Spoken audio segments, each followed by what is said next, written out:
Nascido em Coimbra em 31 de outubro de 1345 e falecido em Lisboa em 22 de outubro de 1383, Dom Fernando I era filho de Dom Pedro I e de Dona Constança Manuel. Subiu ao trono em 1367. Chamaram-lhe o Formoso, o Inconstante, e é, sem dúvida nenhuma, uma das mais controversas figuras do monarca português. Como é possível que o homem que fez a lei das Sesmarias, que o homem que criou a Companhia das Naus, que o homem que criou a grande cintura de muralhas fernandina de Lisboa, que fortificou várias cidades do reino, que criou praticamente o serviço militar obrigatório, que reuniu cortes, que fez tanta coisa, acabasse também por fazer tanta asneira? O casamento com Leonor Teles, as 3 guerras com Castela, as pazes que fez, a crise tremenda em que deixou o reino. A crise de 1383-1385. Como é isto possível?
Quando Dom Fernando I subiu ao trono em 1367, era um homem feliz.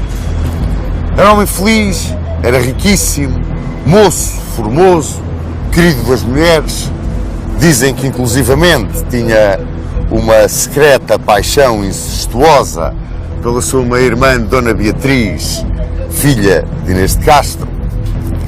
E toda esta felicidade que ele vivia na corte levava-o a imaginar sonhos grandiosos para o seu reinado. Um desses sonhos era o alargamento do reino para as bandas de Castela, ou até, quem sabe, a própria coroa de Castela. Reinava ali Henrique II, o bastardo de Trastâmara, que se tinha apossado do trono depois de, pelas suas mãos, ter morto Pedro Cruel, o sinistro monarca, um verdadeiro bárbaro, famoso pelos seus crimes e pelas suas perseguições, e que fora morto, como vos disse, depois na Batalha de Montiel, pelas mãos do próprio Henrique de Trastâmara. Em resultado desta Batalha de Montiel e das perseguições anteriores, até feitas por Pedro Cruel aos partidários de Henrique de Trastâmara, tinham-se refugiado em Portugal vários fidalgos castelhanos. E depois da Guerra Civil, quando ela terminou, muitos alcaides de várias praças de guerra deram voz por Dom Fernando de Portugal. E isto porque o Trastâmara era bastardo, era uma altura em que as lealdades ao trono se ligavam com os direitos de família. E Dom Fernando era legitimamente um parente muito chegado de Sancho IV e de Fernando III. E que, portanto, para o entender de muitos daqueles senhores, era o herdeiro da coroa de Castela. E assim, praças por todo o reino deram voz pelo rei de Portugal. Esta atitude dos alcaides castelhanos desvaneceu completamente Dom Fernando, encheu-lhe a vaidade e decidiu a ir para a guerra contra Henrique II. Isto contra a opinião dos seus conselheiros mais sensatos, que o avisavam de que a coroa de Castela e a coroa de Portugal eram demasiado pesadas para se poderem assentar ao mesmo tempo na mesma cabeça. Dom Fernando não ligou a isso e iniciou os seus preparativos. Começou por uma ação diplomática. Mandou embaixadores em Inglaterra sondar Eduardo III e os seus filhos, o Duque de Lencastre e o Príncipe Negro, que tinha sido aliado e protetor de Pedro Cruel, até que tantas eram as barbaridades do castelhano que abandonou essa aliança. Aragão mandou também emissários, pedindo ao aragonês 1500 lanças que ele sustentaria, ele, Dom Fernando, com o erário magnífico que tinha recebido do pai. E, em troca, em caso de vitória, daria ao aragonês o reino de Múrcia e várias praças daquela região. E também, ao Moro de Granada, mandou emissários, pedindo-lhe, caso fosse necessário uma intervenção, autorizando-o para tal a socorrer-se do Emir de Marrocos. Portanto, na sua ambição por ficar com a coroa de Castela, Dom Fernando chegava ao ponto de abrir novamente a península à invasão da Moirã. Bom, depois disto, formou a sua hoste, onde se destacavam os Cavaleiros de Cristo, com o seu mestre, Dom Nuno Freire de Andrade, e vários grandes senhores, como o Álvaro Pires de Castro, o irmão da linda Inês. E com esta hoste luzida, galante, ele vai para a Galiza a tomar posse das praças que tinham dado voz por ele e que eram, entre outras, as mais importantes. Eram Tui, Ourense, Compostela, Ribadávia. Quando entrou na Galiza, veio ao seu encontro um fidalgo galego. Um fidalgo que era um esperto cavaleiro e diplomata. Chamava-se João Fernandes Andeiro e veio-lhe entregar a Praça de Guerra da Corunha. E nunca mais o largou. Este João Fernandes Andeiro era, acima de tudo, um homem extraordinariamente ambicioso e completamente destituído de escrúpulos. Bom, Dom Fernando estava radiante com tantas praças de guerra que se entregavam, com a coroa de Castela cada vez mais próxima, mas chegaram-lhe notícias que contra ele vinha uma força francesa comandada pelo grande Bertrand du Guesclin, aliado durante toda a Guerra Civil de Henrique de Trastamara. E aí gelou-se-lhe o ânimo guerreiro. Interessa dizer, para já, que o ânimo guerreiro de Dom Fernando não era muito grande. E perante aquele perigo de enfrentar aquele adversário, gelou-se-lhe o ânimo. E retirou para o Porto, enfrentando as críticas e os murmúrios dos homens de guerra. Piorando as coisas, Henrique II entrou pela fronteira do Minho, pôs cerca a Braga, foi mesmo atacar Bragança, chegou Guimarães e o alcaide de Guimarães, Gonçalo de Meira, resistiu. O Trastâmara levantou o cerco e foi saquear, porque é o termo, Trás-os-Montes.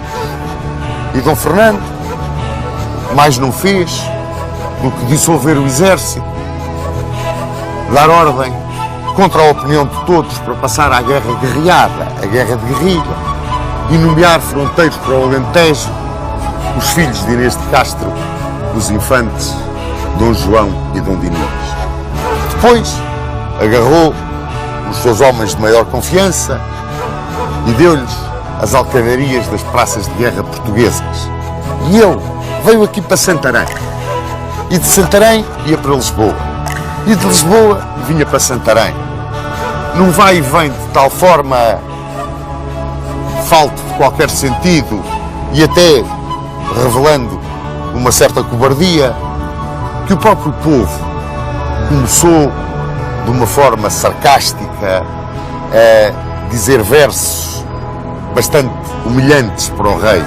Um deles era: é que Escovelo vai, é que Escovelo vem, entre Lisboa e Santarém. Bom, mas não era só a apatia do rei que aparecia nesta guerra, ou a sua falta de coragem. Não. Lá embaixo no Alentejo, na fronteira de Elvas, um cavaleiro de coragem lendária, de grande valor militar, Gil Fernandes, entrava a rasear pela Extremadura castelhana e chegava até Badajoz. Também, numa demonstração de lealdade, de honra à palavra dada, o alcaide de Zamora, que se chamava Afonso Lopes de Teixeira e que dera voz por Dom Fernando, resistia ao cerco do castelhano. E a tal ponto o fez que permitiu que os seus filhos fossem massacrados diante das muralhas da praça para não o entregar. Esperava o socorro do rei português que lhe tinha prometido. Dom Fernando não foi. E ele teve que render Zamora pela fome. O mesmo sucedeu em Carmona, onde o alcaide Martim Lopes, que tinha à sua guarda os filhos de Pedro Cruel e o tesouro daquele bárbaro monarca, se bateu até ao fim, até às últimas resistências, esperando o socorro do rei português.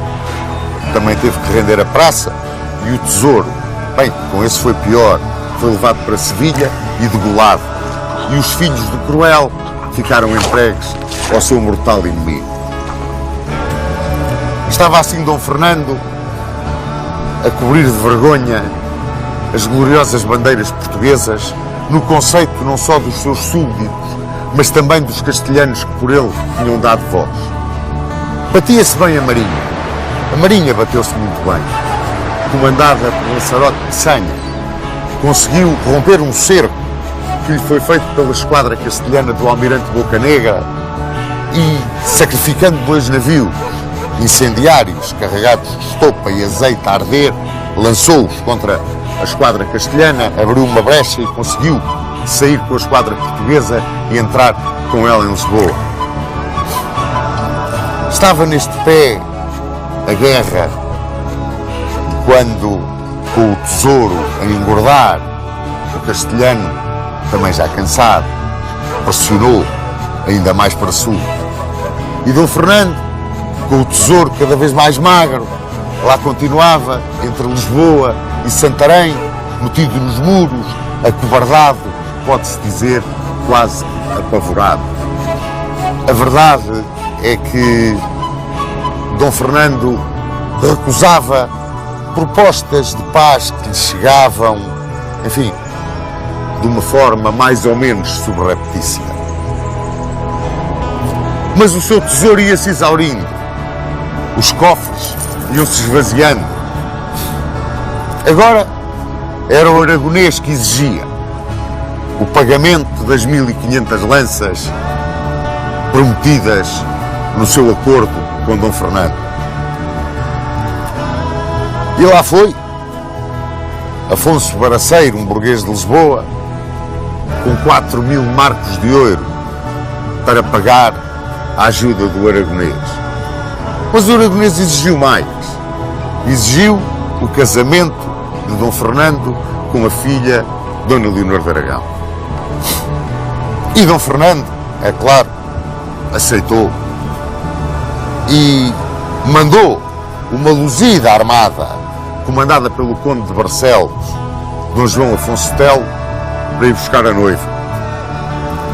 Mas o aragonês, que já lá tinha o baraceiro e os 4.000 marcos de ouro, começou a atrasar o envio da princesa para Portugal.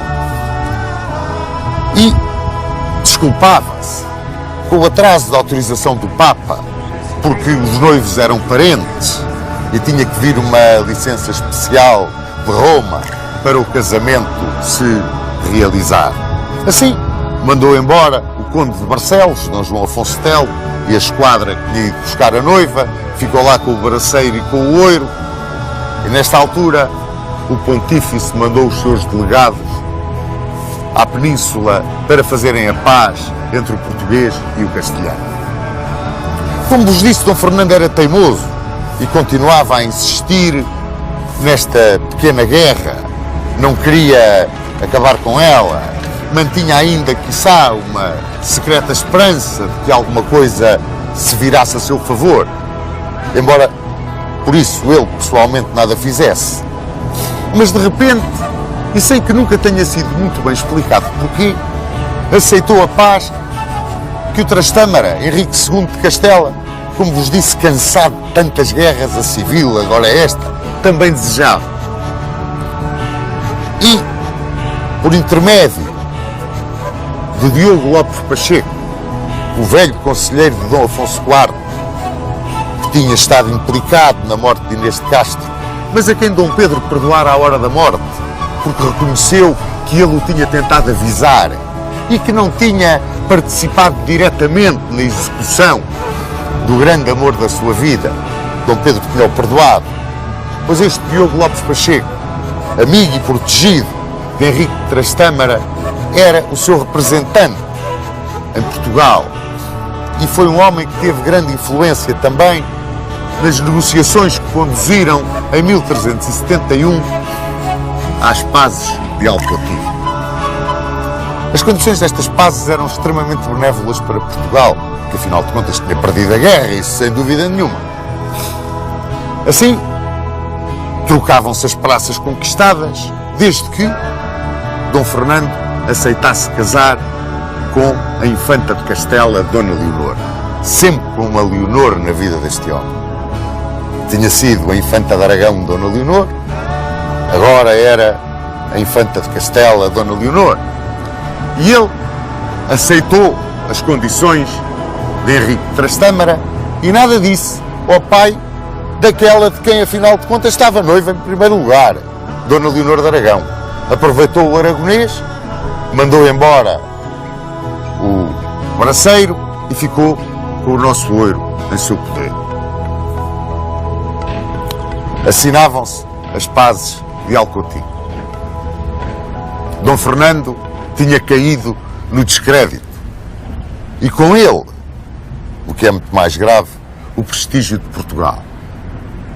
As arcas estavam praticamente vazias, ao ponto de ele ter que tomar uma medida que só tinha sido tomada no tempo de Dom Afonso III, quando aquele rei tomou conta da catastrófica situação em que estava Portugal. Foi quebrar a moeda.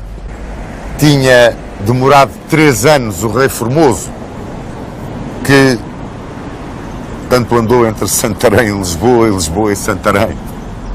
Quando morreu, aqui foi enterrado, no convento de São Francisco, foi aqui sepultado. E muitos anos depois, trasladado para o convento do Carmo em Lisboa. Dom Fernando, como vos disse, levou 3 anos a destruir a herança que lhe tinha sido deixada por Dom Pedro, o Justiceiro. Portugal entrava num mau caminho. E vamos ver como esse mau caminho o ia conduzir a mais guerras, a maior ruína e a uma extrema instabilidade e ao perigo da sua própria independência.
Maria Teles de Menezes e Dona Leonor Teles de Menezes eram duas das maiores belezas do seu tempo.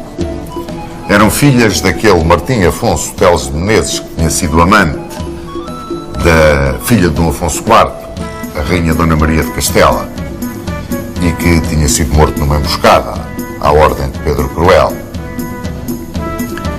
A Dona Maria Teles de Menezes era casada com Dom Lopo Dias de Sousa, um homem com muito mais idade do que ela, enquanto que Leonor Teles era casada com Dom João Lourenço da Cunha, o senhor de Pombeiro, de quem tinha um filho, Dom Álvaro da Cunha. Sucede que viviam em Portugal e resolveram vir à corte, a Lisboa. Nessa altura já Dona Maria Teles estava viúva de Dom Lopo Dias de Sousa. E vieram à corte e tal era a espampanância de Leonor Teles, a quem chamavam a flor da altura, que Dom Fernando, vê-la e amá-la, foi obra de um instante. Caiu o rei numa paixão assolapada por Leonor Teles e pronto a fazer todas as asneiras. E Leonor Teles, que tinha tanto de bonita como desperta, ambiciosa e manhosa, levou a todos os disparates. E, num arrebato, Dom Fernando propôs-lhe que ela se descasasse para casar com ela, prometendo-lhe o trono. Leonor Teles aceitou. Dom Fernando informou o conde de Barcelos, tio de Leonor Teles, João Afonso Teles, de que tinha sido um dos signatários, lembram-se das pazes de Alcotim, de que não haveria qualquer casamento com Dona Leonor, a infanta de Castela, para que Castela fosse informada disso, e preparou-se para, muito em segredo, casar com Leonor Teles. Na vida de Dom Fernando havia sempre uma Leonor. Foi Leonor de Aragão, foi Leonor de Castela, e agora era Leonor Teles que ganhava definitivamente a partida do coração do soberano português, tão inconstante, tão apaixonadiço, tão louco nesse ponto de vista. Ora, casaram. E casaram em segredo mesmo, sem que tivessem chegado as dispensas de Roma. E parte da fidalguia não gostou nada daquilo e começou a constar, dentro da corte e fora da corte, o que estava a suceder. Quando a notícia chegou à raia miúda de que não ia haver casamento nenhum com a infanta castelhana, o que punha a paz em perigo, houve um levantamento do povo em Lisboa. E o povo levantou-se dirigido por um alfaiate, Fernão Vasques, e foi fazer um protesto tremendo junto do Paço da Par São Martim, onde vivia Dom Fernando, que era onde hoje está o Limoeiro. E esse barulho tremendo, essa manifestação popular, era a primeira vez que sucedia, em que o povo clamava pelos seus direitos, os direitos municipais, as suas regalias, tudo quanto tinha sido conquistado. E agora era tudo deitado pela borda fora, com o perigo de uma guerra com Castela. O rei, meio racioso, meio arrogante, desdenhoso, mandou subir os chefes da turba para falar com eles. E Fernão Vasques disse-lhe que o povo não admitia que aquela mulher se sentasse no trono de Portugal, porque era uma mulher casada. E melhor fora que o rei procurasse uma princesa, nem que fosse estrangeira, ou uma portuguesa digna de se sentar no trono, mas nunca uma mulher casada. O marido, num escândalo público, tinha ido para Castela e levava na cabeça um gorro com 2 cornos de ouro. Então isto é que ia ser a rainha de Portugal. Dom Fernando ouviu-os e disse: mas esta senhora não é minha mulher. E amanhã junte-se o povo comigo em São Domingos para tratarmos deste assunto. Ludibriava assim Dom Fernando o povo de Lisboa e saía com Leonor Teles e os fidalgos seus partidários para Santarém. No dia seguinte, em São Domingos, não chegava o rei, não chegava ninguém, e o povo revoltado, por pouco que matava o conde de Barcelos. Quem o impediu foi o infante Dom Dinis, filho da Castro. Enquanto isto, em Santarém, o rei recebia a nobreza, que vinha em festa saudal, e distribuía mercês e vivia uma lua de mel extraordinária, enquanto Leonor Teles, a rainha, reminava vinganças contra o povo de Lisboa, que tão mal a tinha tratado. De Santarém seguiram para o norte, em Lessa do Bailio, no mosteiro dos Hospitalários. Dom Fernando, com trono montado, declarou Leonor Teles soberana de Portugal. E houve beijamão. E o primeiro a beijar a mão à cunhada foi o infante Dom João. A seguir veio o infante Dom Dinis, mas a coisa aí foi diferente. Há a célebre frase da Castro: eu beijar a mão a esta mulher, eu que de reis venho? Não, ela que me beija a mim, porque barrigando el rei, rainha nunca foi. Dizem que Dom Fernando agarrou o irmão pelo pescoço com uma adaga na mão para o matar. Foi um escândalo. E um escândalo que só se conseguiu tapar com mais mercês, dada à nobreza que tanto festejava Dom Fernando e tanto lhe aplaudia as loucuras. Pois a corte de Lisboa caiu num deboche. O povo estava cada vez mais revoltado. Do outro lado da fronteira, o castelhano aguardava pela primeira oportunidade. E realmente essa oportunidade surgiu. João de Gaulle era o 4º filho de Eduardo III de Inglaterra. Era o Duque de Lancaster. E em segundas núpcias tinha casado com Dona Constança de Castela, filha de Pedro o Cruel. Depois da morte de Pedro o Cruel às mãos de Henrique de Trastâmara, agora Henrique II de Castela, na Batalha de Montiel, os partidários do Trastâmara foram muito perseguidos. Aliás, os partidários de Pedro o Cruel, perdão, os Trastâmara também tinham sido, foram muito perseguidos e humilharam-se, refugiaram-se muitos em Portugal. E quiseram, por uma questão de sucessão, derrubar do trono de Castela o Trastâmara, que não reconheciam, para nele sentar a filha de Pedro o Cruel e o seu marido, o inglês Duque de Lancaster. Intrigaram, conseguiram, com o auxílio de João Fernandes Andeiro, intrigar na corte de Lisboa e arranjaram o apoio de Dom Fernando para a sua causa. Dom Fernando juntava-se assim à causa dos partidários da filha do Cruel, fazia uma aliança com o Duque de Lancaster e, no Tratado de Braga, reconhecia-o como rei de Castela, pronto, portanto, a entrar na guerra ao lado dele. É claro que estes preparativos não eram desconhecidos em Castela e Henrique II tomou a iniciativa. Tomou a iniciativa e, depois do aprisionamento feito por nós nos barcos biscaínos e dos protestos por causa da situação de Bragança e Miranda ainda estarem em poder de Castela, como resultado da primeira guerra que tinha havido contra os castelhanos, a verdade é que o rei de Castela invadiu Portugal pela beira. Invadiu Portugal pela beira e, queimando, saqueando, destruindo aldeias, matando camponeses, tomou Viseu. E Dom Fernando, pois, novamente lhe entrou o pavor no corpo. E esta é que é a verdade. Dom Fernando, perante a realidade do campo de batalha, apavorava-se. Deixou Leonor Teles em Coimbra e foi para Santarém.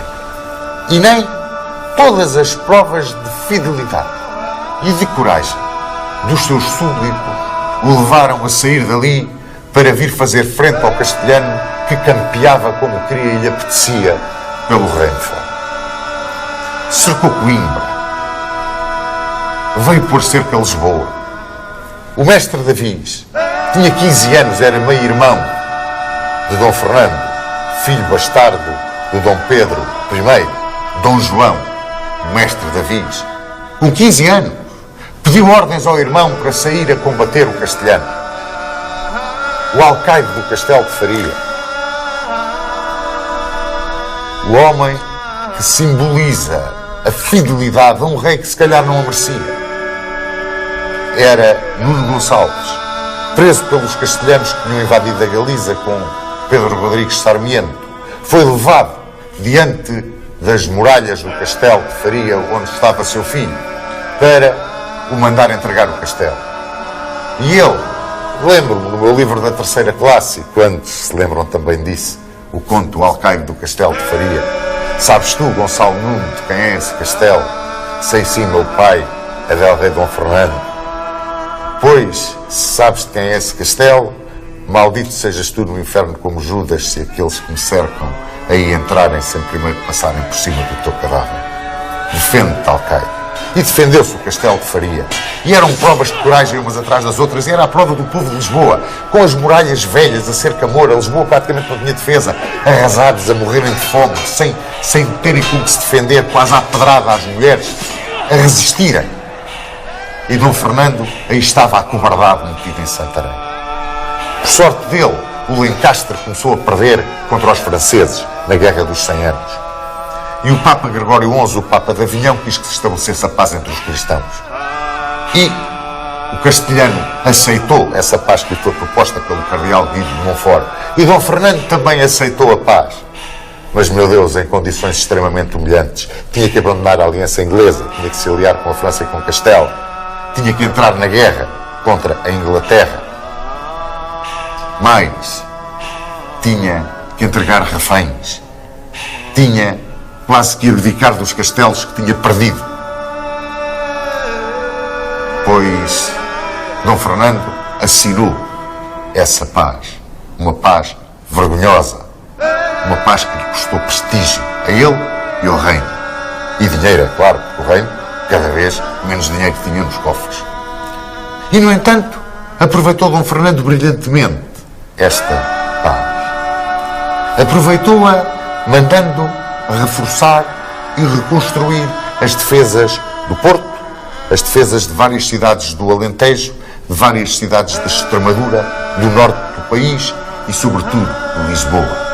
Lisboa, onde entre 1373 e 1375 mandou construir a Cerca Nova, que defendia toda a cidade, mesmo os bairros novos, 7.000 passos de perímetro, 34 torres novas, 12 antigas da Cerca Afonsina, 77 torres que defendiam a cidade. Também, no campo militar, as reformas que ele instituiu, a verdadeira criação da nação em armas, ao levar o serviço militar obrigatório às mais ínfimas classes sociais portuguesas, a cavalaria vilã. Mas não só no meio militar, aproveitando as decisões das cortes de Atoguia e de Alenquer. Ele lançou a lei das Cismarias. Essa lei extraordinária que obrigava que os proprietários dos terrenos aráveis os trabalhassem sob pena de ficarem sem eles, ficando os municípios com os terrenos que fossem confiscados e com os seus rendimentos, obrigando a que todos os lavradores tivessem juntas de bois em número suficiente para trabalhar a sua terra, que os filhos dos lavradores com menos de 500 libras de rendimento trabalhassem na terra, que os mendigos trabalhassem na terra, a proteção que deu à construção naval, à marinha, ao comércio marítimo, a criação da Companhia das Naus, talvez a primeira companhia de seguros que existiu em Portugal. Tudo isto Dom Fernando fez. E o povo agradecia. E agradecia-lhe, mas no fundo sabia bem E Dom Fernando também, no fundo também sabia, que se não fosse por causa daquele casamento louco com Leonor Teles, tudo seria diferente. Pois Leonor Teles não era a única que conseguia um casamento excepcional. Também Maria Teles conseguia agora, num momento de loucura do infante Dom João, casar com ele. E Leonor Teles olhava para o cunhado e marcava-o. Tinha que o arredar do caminho dela. Tinha que o arredar do caminho dela de qualquer maneira. E o povo, esse, seguia revoltado. Cada vez mais revoltado. Com aquilo que via, com as artimanhas da rainha. Nem a consideravam rainha, era a bruxa. E Dom Fernando lá andava. E o reino lá andava. É claro que Leonor Teles conseguiu tirar o cunhado do caminho.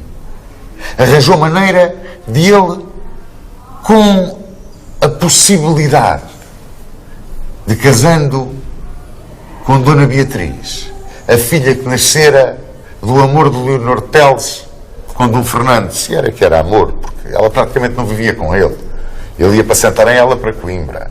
Ele para Lisboa, ela para o Porto. Já se falava numa ligação com o Andeiro. Tudo aquilo era uma vergonha. E, acenando a Dom João com a possibilidade de um casamento com Dona Beatriz e arranjando uma história de ciúmes e de traição de Maria Teles, Leonor Teles conseguiu que o cunhado assassinasse a irmã a golpes de bolhão nos seios e nas virilhas, num acesso de verdadeira loucura. É claro, depois não o recebeu, depois não o protegeu e Dom João teve que se refugiar em Castela. Castela, onde agora reinava Dom João I, o filho de Henrique II de Trastámara. E com a subida dele ao trono, novos perigos apareciam no horizonte de Portugal.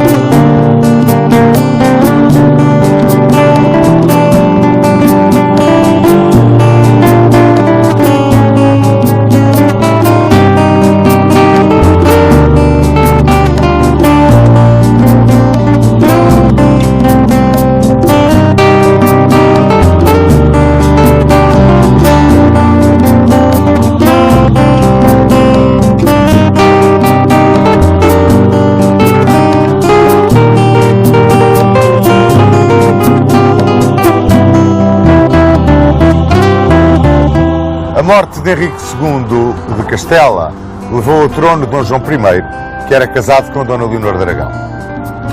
Desse casamento havia um filho, o futuro Henrique III, que então tinha meses de vida.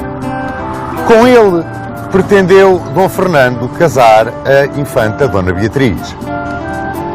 É claro, a infanta Dona Beatriz já estava noiva do filho bastardo de Henrique II de Castela, mas isso não impedia que se rompesse esse noivado. Por esta altura, em que um novo noivo surge na vida de Dona Beatriz, o conde de Andeiro, João Fernandes Andeiro, que estava exilado em Inglaterra, começou uma política de intriga junto de Dom Fernando. Essa política de intriga, que era conseguida através de vários correios, levou a que Dom Fernando voltasse a defender a causa do Duque de Lancaster para o trono castelhano. Entre os amigos de Fernandes Andeiro em Inglaterra estavam o Duque de Gloucester, o Duque de Cambridge e o Duque de Lancaster. Este Duque de Cambridge, irmão do Duque de Lancaster, deveria vir, de acordo com o acordado com Dom Fernando, com 2.000 homens, suportar a causa do seu irmão junto do exército português que atacaria Castela. Iniciava-se assim um período de pré-guerra que tinha que ser muito bem disfarçado. Nem os próprios conselheiros de Dom Fernando sabiam disso. Quando Dom Fernando os informou, sobretudo João Afonso Telo, tio da rainha, a reação da corte, a reação dos conselheiros do rei foi a pior possível. Eles não aceitaram aquela condição para fazerem uma guerra a Castela. E, no entanto, Dom Fernando impôs a sua vontade. Ele queria fazer a guerra e ia fazer a guerra. Quando o Andeiro regressou de Inglaterra, às escondidas, veio para Estremoz. E em Estremoz recebia a visita da rainha Dona Leonor Teles, que já então se dizia ser amante do Conde de Andeiro. Tudo se preparava, portanto, para a guerra, muito embora Dom Fernando pensasse que os castelhanos de nada suspeitavam. Isso não era verdade. Eles estavam praticamente ao corrente de tudo, a tal ponto que Dom João, o filho de Dom Pedro e de Dona Inês de Castro, avançou sobre Elvas de surpresa e durante 25 dias pôs cerco à fortaleza. Iniciava-se a Terceira Guerra com Castela. Imediatamente Dom Fernando nomeia fronteiros. Para o Alentejo, pela primeira vez num cargo de comando militar operacional no terreno, vem Dom João, o mestre Davis. Para Porto Alegre vai Pedro Álvares Pereira e com ele vai Nuno Álvares Pereira, o 13º filho do casamento de Álvaro Gonçalves Pereira com Iria Gonçalves do Carvalhal. Este Álvaro Gonçalves Pereira, prior do hospital, de várias mulheres, teve 32 filhos e filhas, mas se algum ele profundamente quis foi Nuno Álvares Pereira. Com o seu irmão Pedro chegaram ao Alentejo, indo Pedro com o cargo de fronteiro de Porto Alegre. E muito impressionou Nuno Álvares Pereira a pouca vontade que tinham todos os nobres de se baterem contra Castela pela razão dada por Dom Fernando para fazer aquela guerra. Guerra que começava muito mal para Portugal, uma vez que a esquadra portuguesa comandada por João Afonso Telo era completamente aniquilada na Batalha Naval de Saltes, na Andaluzia. Salvou-se uma nau comandada por Gonçalo Lourenço Lobo, que veio a Lisboa participar a derrota da Armada. Com os castelhanos entrando no nosso território, com os prisioneiros de Saltes, numa tentativa do infante Dom João de os arregimentar para um ataque a Portugal, negando qualquer colaboração com Castela, a esquadra castelhana avançava para Lisboa. Vinha pôr um segundo cerco à capital. É durante o ataque lançado pela esquadra castelhana a Lisboa que Nuno Álvares Pereira faz as suas primeiras armas e faz na Ribeira de Alcântara contra castelhanos desembarcados que tinham ido saquear Sintra. Foi então que o Duque de Cambridge e as suas tropas chegaram a Portugal. Com ele vinha a mulher e um filho, Eduardo. Dom Fernando, que já tinha proposto o casamento de Dona Beatriz com o filho do rei de Castela, propõe agora ao Duque de Cambridge, como um reforço da aliança, o casamento de Dona Beatriz com o jovem príncipe Eduardo. Aceitam os ingleses esse acordo, fazem-se inclusivamente uns cerimoniais desponsais entre as duas crianças, e os ingleses lançam-se na campanha contra Castela, afinal de contas, em defesa da coroa de Castela para o Duque de Lancaster. Os soldados ingleses portaram-se muito mal em Portugal. O que eles fizeram foi, fundamentalmente, pilhar, saquear, cortavam as línguas às vacas, cozinhavam as línguas das vacas, ainda com as vacas vivas. Enfim, uma situação que revoltou de tal forma a população que muitas vezes a própria população fez justiça por próprias mãos. Mas Enquanto se batiam as forças no terreno, a corte de Leonor Teles caía numa total devassidão. A corte foi para Évora e chegou-se ao ponto de, com o andeiro presente em Évora, Leonor Teles lhe dar para ele limpar o suor um véu. E quando lhe deu o véu, o andeiro dirigiu-se à rainha de uma forma quase obscena, que levou à revolta de Ana Afonso, mulher de Gonçalo de Azevedo. Gonçalo de Azevedo era muito amigo do mestre Davis e protestou na corte contra as atitudes de Leonor Teles com o conde de Andeiro.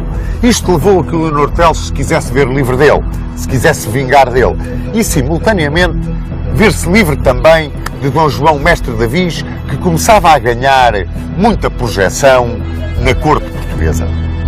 Assim, forjou um documento assinado por Dom Fernando e, com esse documento forjado, encarregou Vasco Martins de Melo de prender Dom João Mestre Davis e Gonçalo de Azevedo, levando-os para a fortaleza de Évora, onde chegaram ordens para executar o Mestre Davis, para o matar. Vasco Martins de Melo não cumpriu essas ordens porque sabia ou calculava de onde vinham essas ordens. Chegava-se a este ponto, na corte de Dom Fernando, tal intriga entre o galego conde de Andeiro e a rainha Dona Leonor Teles. Finalmente, as forças encontraram-se em pleno, bandeiras desfraldadas, toda a nobreza, toda a peonagem, aqui no Caia, precisamente perto desta ponte, nesta campina do Caia. A guerra que travaram foi mais uma guerra de demonstração, foi mais uma guerra de grande aparato do que propriamente uma batalha ou batalhas onde se decidisse o destino de Portugal. Dom João de Castela retirou para Badajoz, Dom Fernando retirou para Elvas e resolveram fazer um acordo. Esse acordo levava, vejam lá, ao casamento de Dona Beatriz com o filho segundo do rei de Castela, Dom Fradique. Mais um noivo na vida de Dona Beatriz. Noivo esse que acabou por não ser, porque quem, no fim de tudo, é o noivo e o marido de Dona Beatriz é o próprio rei de Castela, Dom João I, dado que Dona Leonor de Aragão, entretanto, faleceu. E esses esponsais deram-se aqui na campina do Caia. Uma grande festa, com muita pompa, com toda a nobreza, com o clero. Eram 12 bispos que rezaram nesse matrimónio, um matrimónio contra a natura, mas enfim, um matrimónio de Estado, um matrimónio político. Um matrimónio que encerrava uma sentença quase mortal para a independência portuguesa. É que nas cláusulas desse matrimónio, a coroa seria herdada por Dona Beatriz e pelo marido se Dona Leonor Teles não tivesse um filho varão. Ora, Dom Fernando já estava num estado de saúde lamentável, estava tuberculoso. Mas, mesmo no caso de Dona Leonor Teles não ter um filho varão, o filho primogênito do casamento de Dona Beatriz com o rei de Castela, quando tivesse 3 meses, viria a ser educado em Portugal. Mas mesmo que não houvesse esse filho, a coroa mantinha-se no casamento Dom João, Dona Beatriz. Fossem quais fossem as condições, praticamente a independência de Portugal estava sempre em perigo. Nas festas do casamento de Dom João de Castela com Dona Beatriz, que se realizaram aqui, há uma história que define a personalidade de Nuno Álvares Pereira. Decorria a festa do casamento e Nuno Álvares entrou de roldão na tenda onde essa festa se estava a realizar, procurou um lugar para ele, não o encontrou e, agarrando numa mesa por uma perna, virou a mesa ao contrário e saiu. E Dom João de Castela, olhando para aqueles que estavam à sua volta, disse: homem que tal fez, tem coração para fazer muito mais. E não se enganava. Entretanto, Dom Fernando recolhia-se ao paço de Apar de São Martinho, em Lisboa, já muito doente, já perto da morte, golfando sangue, e foram-lhe dizer que Leonor Teles e o Conde de Andeiro tinham um filho, uma criança recém-nascida que se chamava Pedro. Dom Fernando não suportou a notícia, teve um ataque de ciúmes e consta que no próprio paço de Apar de São Martinho, onde estava a criança, a terá estrangulado. Em 22 de outubro de 1383, morria Dom Fernando. Chamaram-lhe o Formoso, há também quem lhe chame o Inconstante. Talvez que mais inconstante do que formoso. A verdade é que deixou Portugal numa situação desesperada e pôs fim à dinastia de Borgonha.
Depois do funeral de Dom Fernando para o convento de São Francisco da cidade,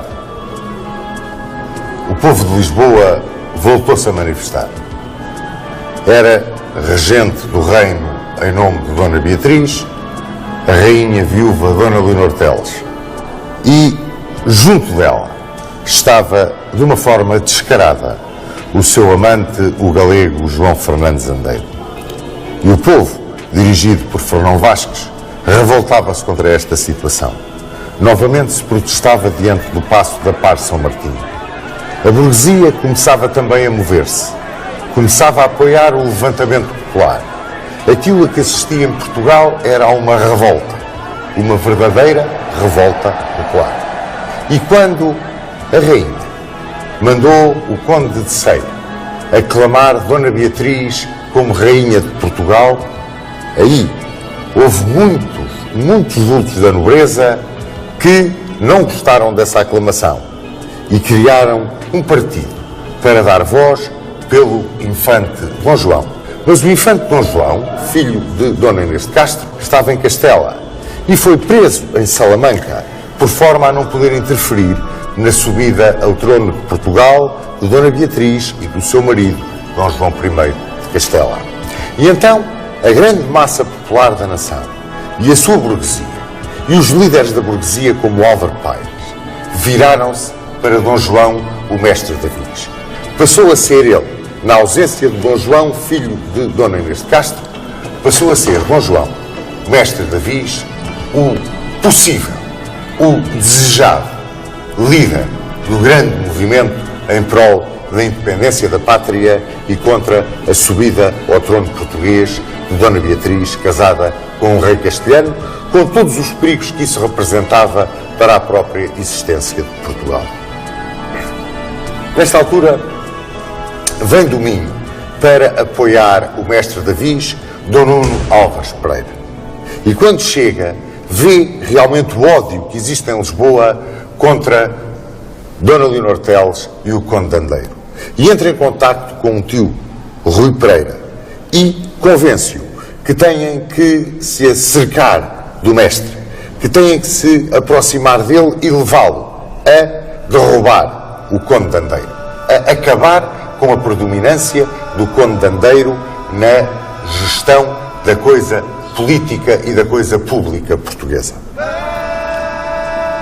Foi com Álvaro Paes, foi com o Comendador da Jerumanha, foi com João Gil que se aproximaram do mestre e convenceram a encabeçar esse movimento de salvação da pátria portuguesa.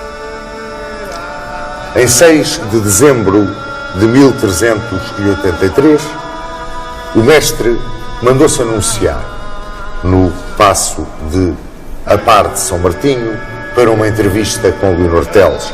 Era a propósito do reforço da sua hoste. Durante essa entrevista, pediu para falar à parte com o Conde de Andeiro e, no vão de uma janela, deu-lhe uma punhalada. Caiu o Andeiro e acabou com ele Rui Pereira. Enquanto isso, gritavam-se às janelas do paço da parte de São Martinho: que mata o mestre, que mata o mestre.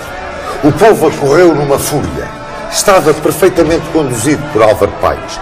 Era, como vos disse, um verdadeiro levantamento popular que sucedia de apoio à causa nacional. Leonor Teles nem tempo lhe deram para chorar a morte do amante, mas o ódio que ela tinha centuplicou-se, se possível. Queria Lisboa feita numa terra de ararabões, odiava os portugueses, odiava os lisboetas e foi-se refugiar primeiro em Alenquer e depois em Santarém. Aqueles que rodeavam o mestre, o que é que fizeram? Era necessário um líder, era necessário alguém que congregasse à sua volta a vontade daquele extraordinário levantamento. E então fizeram constar, junto do povo, que o mestre, cumprida a sua missão, acabado o Andeiro, queria ir para a Inglaterra. E o povo foi-lhe pedir que não o fizesse. Foi-lhe suplicar que ficasse, numa altura em que o que estava em jogo era a causa da pátria. Foi-lhe pedir que ficasse.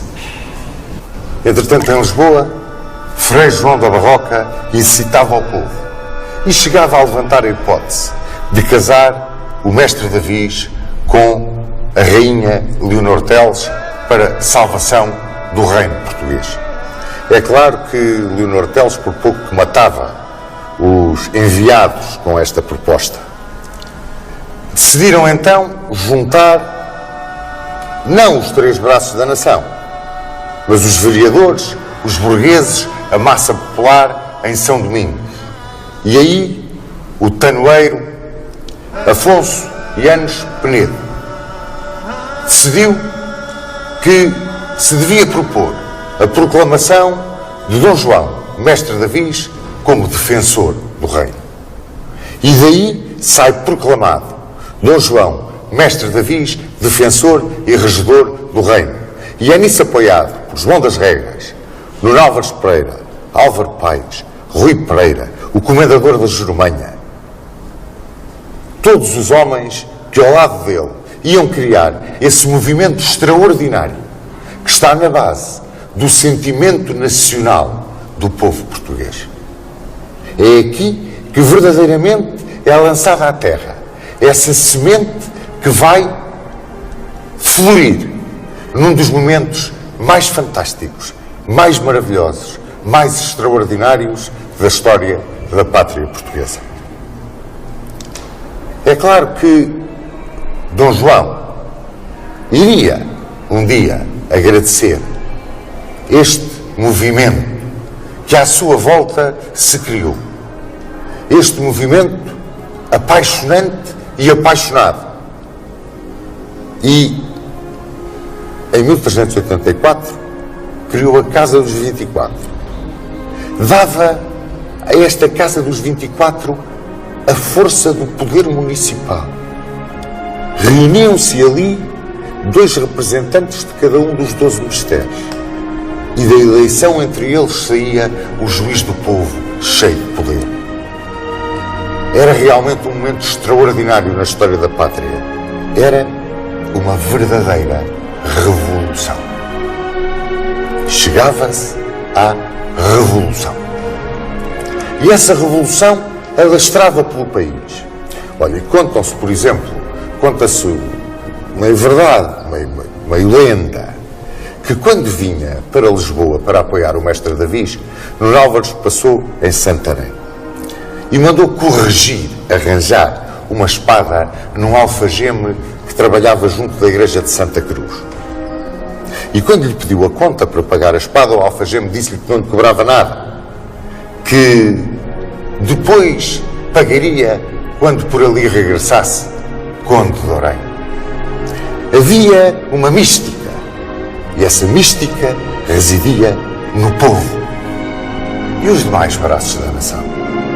Como é que se comportavam os demais braços da nação? A nobreza, essa, partidária da legitimidade, dera voz por Dona Beatriz. Parte dela, sobretudo os alcaides dos castelos que tinham feito o preito de homenagem, tinham dado voz pela rainha, por Leonor Teles. Não eram muitos os que deram voz pelo mestre, o defensor e regedor do reino. A nobreza chamava-lhe o Messias de Lisboa. Não lhe davam qualquer valor. Comandava uma turba de chamorros, o cabelo cortado à tigela. Essa turba de chamorros era, no entanto, a alma viva desse palmo de terra defendido, como diz Torga, a que se chama pátria. E era esse sentimento que nascia, e era isso que a nobreza, que estava ligada por vínculos de cunho puramente feudal, não entendia. O clero, esse, na sua grande maioria, apoiou a causa do mestre. E é curioso que quando o mestre assume o seu papel de defensor e regedor, o povo de Lisboa, na certeza da sua força, assaltou a Sé. E o bispo Dom Martinho, que era castelhano, foi atirado de uma das torres cá para baixo. Quiseram depois assaltar a judiaria e saquear a judiaria. O mestre não deixou e ganhou o apoio dos judeus. E muito dinheiro deram os judeus à sua causa. A burguesia essa pagava com o seu dinheiro a causa do mestre. Lourenço Anos Fogaça e o mestre de Santiago saíam para a Inglaterra para pedir o apoio de Ricardo II. Tudo se preparava para a defesa sagrada da pátria. Era um momento extraordinário da história, meus amigos. Portugal ia viver talvez um dos seus momentos mais gigantescos. Quando ninguém dava 10 reis por ele. Quando ninguém dava 10 reis pelo destino da pátria portuguesa. Ela ia se agigantar. A espada de Nuno Álvares, o gênio de João das Regras, o patriotismo de Álvaro Pais e a vontade tremenda, a teimosia hercúlea de Dom João, mestre Davis. Ali estava, a rocha onde todo o mar podia bater, que ela havia de se manter inamovível e gigantesca. E o que é que sucedia em Castela? Pois em Castela, Dom João rezava uma missa em Toledo por alma do sogro e preparava-se para se aclamar e à sua mulher rei de Portugal. É engraçado. Mandou fazer um estandarte e esse estandarte tinha as armas dos dois reinos unidas. E quando se preparava para ser aclamado, uma rajada de vento, diz a lenda, rompeu o estandarte precisamente na união das armas de Portugal e de Castela. Parecia que nem Deus queria que essa união algum dia se viesse a concretizar. Invadiu então o exército castelhano de Portugal pela beira. Saqueando, queimando, avançaram, encontraram muitos castelos que lhes abriram as portas. Outros que se mantiveram sem dar a voz nem pelo mestre, nem pelo castelhano. mantiveram-se fiéis à rainha. Foi o caso de Alenquer com Vasco Pires de Camões. E outros recusaram-se pura e simplesmente a abrir as portas.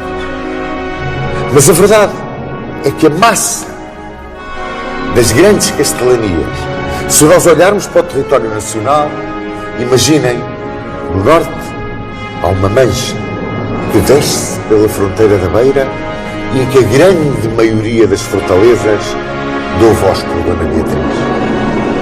Cai-se no vazio alentejano e aí há um levantamento fantástico em nome do mestre. Na zona de Lisboa, aí, é claro, o mestre manda. E caiu o castelo de São Jorge. E aí, no Álvares Pereira, teve uma ação extraordinária. E inventou uma máquina de guerra para que o castelo caísse. Chamava-se a Gata. É com este panorama que se vai travar uma guerra absolutamente decisiva para Portugal. Porque, enfrentando um povo inteiro, o rei de Castela tem a noção perfeita que vai enfrentar um povo inteiro e manda imediatamente reforçar o seu exército e manda preparar uma esquadra para vir com ela atacar Lisboa, enquanto que o seu exército caminha para a capital para a cercar. Ele caminha para Santarém, com grande parte dos seus homens. É nesta altura que decide cercar Lisboa e acabar com a resistência dos portugueses.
Chegaram as avançadas castelhanas ao arrabal de Lisboeta, de Lumiar, e a resistência dos habitantes que aí estavam foi de tal ordem que os castelhanos tiveram que parar e mandar avançar as forças que tinham cerca de Coimbra, portanto vieram em força contra a capital. Quando passaram em Santarém, Dom João de Castela e Leonor Teles encontraram-se. Encontraram-se e imediatamente começaram a discutir. Leonor Teles porque queria que fosse Rabi Mor de Castela o seu tesoureiro, que era David Negro, e Dom João de Castela porque queria que esse lugar fosse ocupado por Judas Jesus. Leonor Teles começou a chamar ingrato ao genro e a dizer àqueles que ali estavam que melhor seria que tivessem tomado o partido do mestre. Quando Dom João de Castela quis pagar com moedas, onde apareciam unidas as armas de Castela e Portugal, muita gente desertou por Porto de Mós para se juntar ao mestre. Nessa altura, Dona Leonor Teles viu que o apoio de que a causa gozava não era assim tão forte e começou a conspirar com Pedro e Afonso Henriques de Trastâmara. E a conspiração era simples. Matava-se o rei de Castela, Pedro de Trastâmara e Leonor Teles casavam e ficavam com a coroa de Portugal. Um franciscano fez constar isto em Judas Jesus. Judas Jesus contou ao rei de Castela. E, é claro, a conspiração foi imediatamente cortada, reprimida, de uma forma sangrenta. e Leonor Teles, feita prisioneira e levada para Tordesilhas, de cujo convento nunca mais saiu. Mas a prisão de Leonor Teles fez com que muitos alcaides mudassem de bando e entregassem os castelos ao mestre. E isto tornou extraordinariamente instáveis as comunicações dos castelhanos. Deviam-se as opiniões dos castelhanos em duas: lançar imediatamente um cerco a Lisboa ou esperar a chegada de tropas do Alentejo e a chegada da esquadra de Sanches de Toar, que de Sevilha vinha para bloquear Lisboa. Foi aqui que o mestre Davis, com o perigo que poderia vir pelo Alentejo, entregou o lugar de fronteiro a Nuno Álvares Pereira. E fê-lo contra a opinião de João das Regras, por João das Regras estar convencido que Nuno Álvares Pereira estava muito vulnerável ao partido que os seus irmãos tinham tomado por Castela. Era não conhecer Nuno Álvares Pereira. O mestre Davis acreditou no jovem guerreiro, nomeou fronteiro e lá foi ele de Setúbal para o Alentejo. E à medida que se internava no Alentejo, por Montemor, por Évora, por Estremoz, ia levantando à sombra da sua bandeira, que era um verdadeiro altar flutuante, e ao grito de São Jorge de Portugal, toda aquela gente dos vilares, das aldeias, até das cidades. Não era muito. Foi com 1000 homens que ele atingiu Estremoz. Mas eram os bastantes, com extraordinário amor à pátria, para constituírem uma força absolutamente invencível e dirigida pelo gênio de um guerreiro que ainda não tinha despontado. Avançaram sobre a vila de Fronteira e no sítio dos Atoleiros encontraram os 5.000 homens, comandados pelo mestre de Santiago, irmão de Nuno Álvares, Pedro Álvares Pereira, avançavam direitos ao coração do Alentejo. Naquele sítio dos Atoleiros, os exércitos puseram-se frente a frente. Formou Nuno Álvares a hoste portuguesa num dispositivo semelhante a um quadrado. Com os cavaleiros apiados, ele tinha apenas 200 cavaleiros, formando as faces do quadrado com as suas lanças, como um ouriço. Dentro do quadrado dos cavalos, numa segunda linha, por trás do ouriço de lanças, os besteiros. Depois orou junto do seu estandarte. E quando se levantou, como se tivesse tido uma inspiração divina, disse aos seus companheiros: não temam, vamos ganhar. Carregaram os castelhanos aos gritos de Santiago de Castela e pela primeira vez no campo de batalha ouvia-se gritar São Jorge de Portugal. Dava o grito de Nuno Álvares Pereira.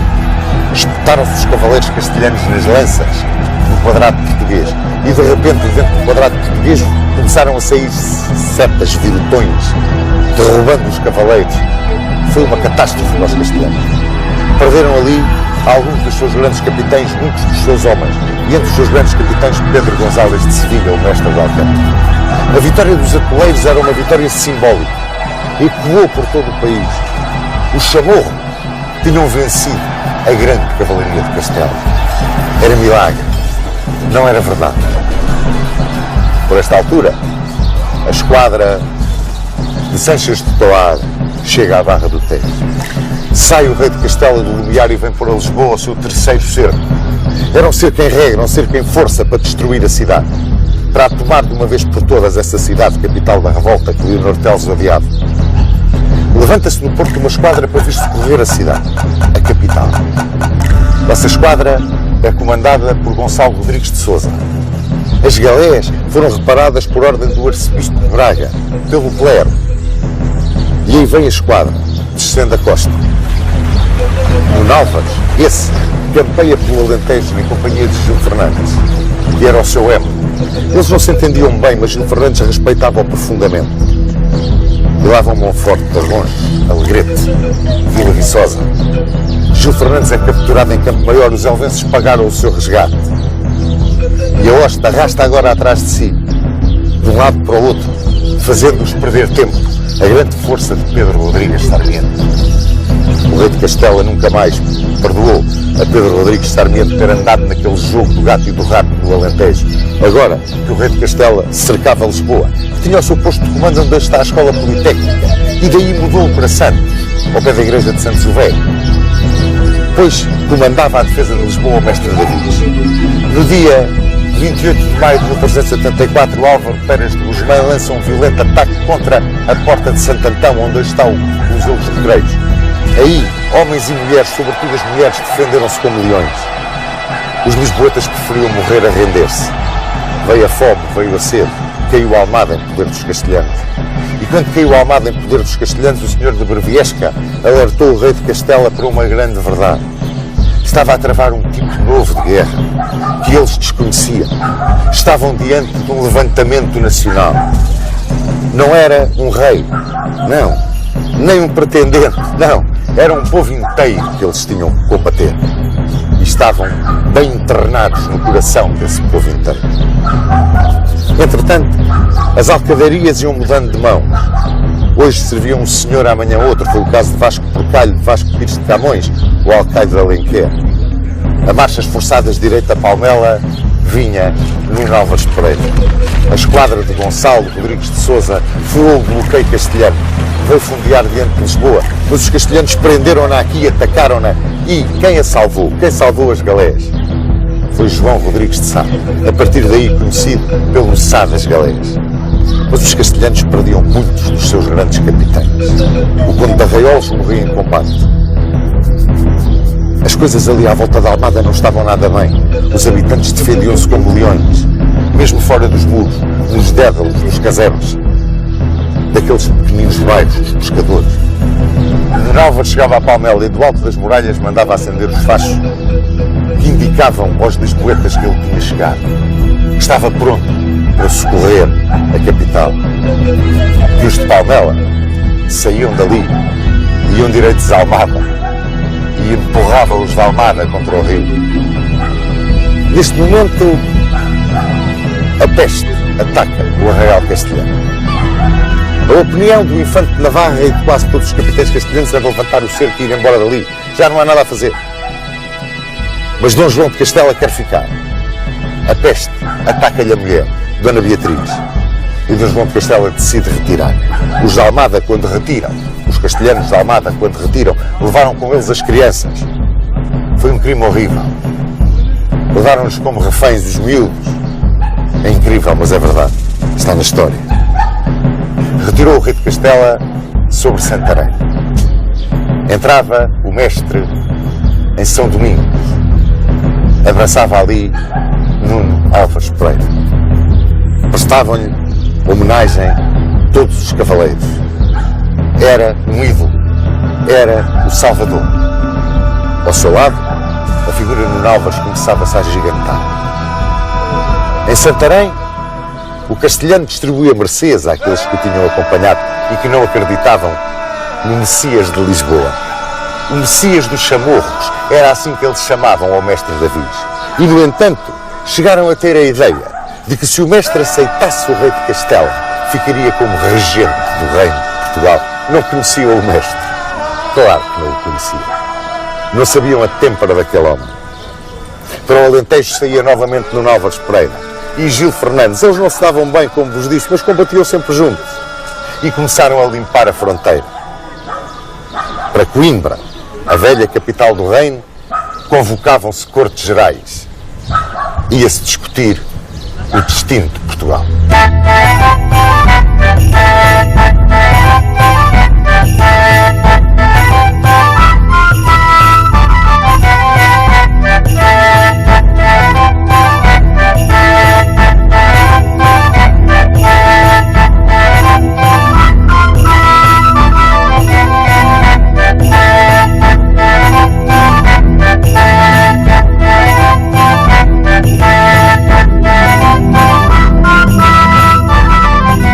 Enquanto, pela força das armas, a causa da independência se enraizava cada vez mais no coração do reino, um jurista de Lisboa, o Dr. João das Regras, enteado de Álvaro Pais e doutor por Bolonha, convocava para Coimbra, antiga capital da monarquia, as Cortes Gerais da Nação. Ia-se discutir a eleição do novo rei, a confirmação jurídica do fim da crise dinástica, a afirmação da independência nacional.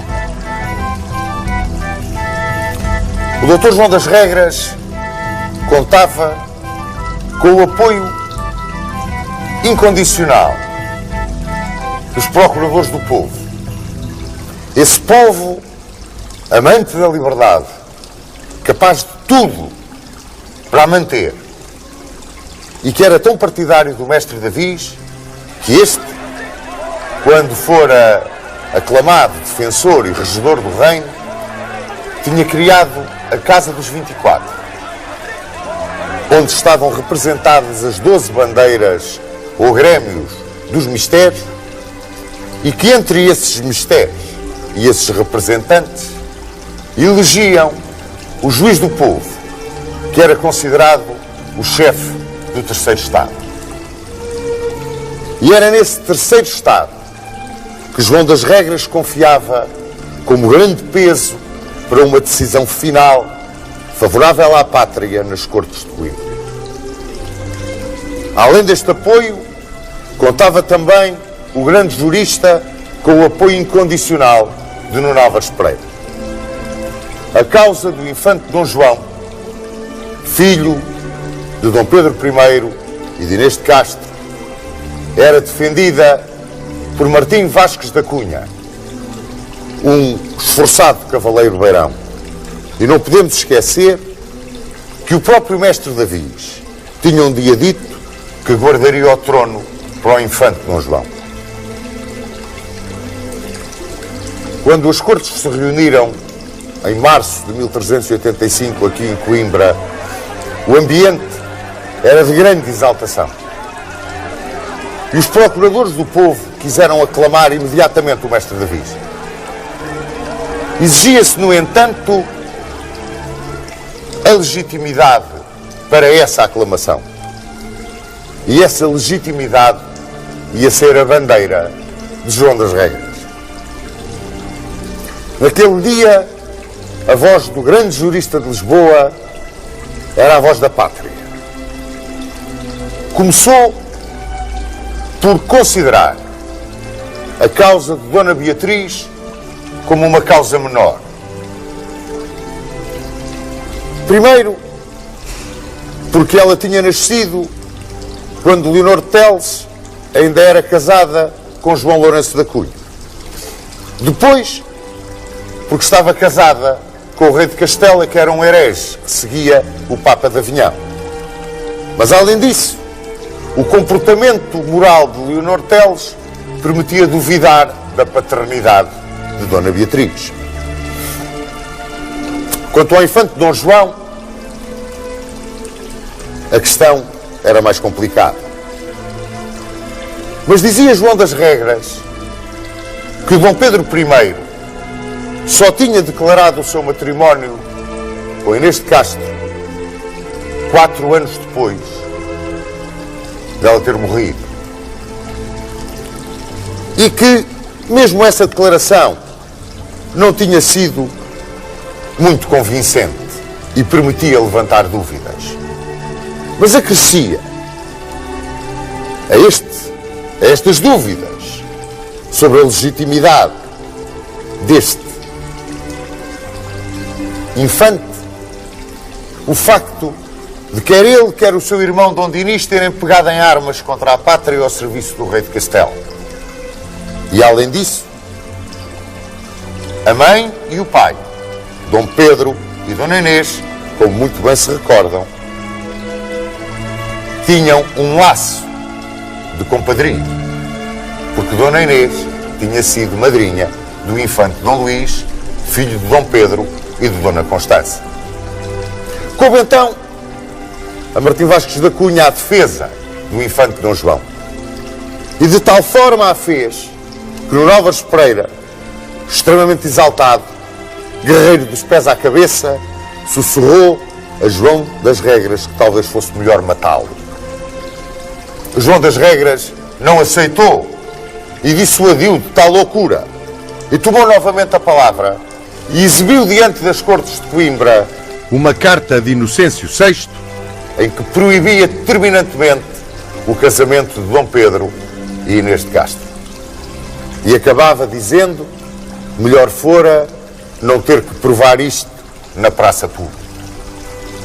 Aclamava-se rei o mestre Davis, mas mesmo assim o mestre não queria aceitar a coroa.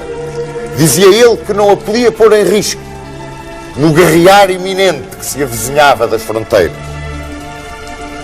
Quiseram dissuadi-lo os procuradores do povo e acabou por dissuadi-lo no Novas Pereira, dizendo-lhe que o exército não se podia bater às ordens de um simples cavaleiro. Aceitou o mestre Davis ser rei e aqui, nesta cidade de Coimbra, a velha capital da monarquia, foi aclamado como Dom João I. Era o dia 6 de abril de 1385 e nascia, na margem do Mondego, a gloriosa dinastia Davis.